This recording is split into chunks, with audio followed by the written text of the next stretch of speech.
Kelli Bryant posted bond today as she faces several charges, including child abuse. Thanks for joining us at 11. I'm Ty Steele. I'm Kimberly Gill. On Valentine's Day, her 3 children, ages 15, 13, and 12, were found alone in a Pontiac home. Police say the children have been left alone since at least the year 2021. As Victor Williams shows us, her bond was dropped earlier this year from $250 million to $50,000 back in March. Now, y'all, let's get into this video because it's a little upsetting to me, all right?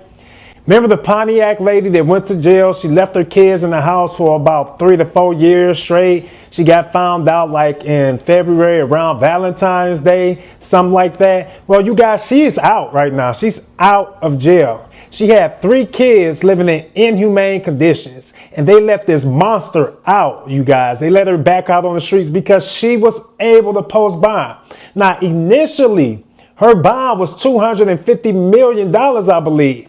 Now, they lowered that bond to about like $50,000 and let her post 10% of that, which she was able to post, and she was released maybe a week, not even 2 weeks ago. Anybody, parent, man or woman, that decides to leave their kids in the house for years to fend for themselves should be locked up and buried under the jail systems. That's my opinion. Let's take a look at this video.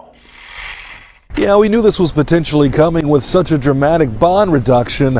We're talking about from $250 million all the way down to $50,000. It was only a matter of time.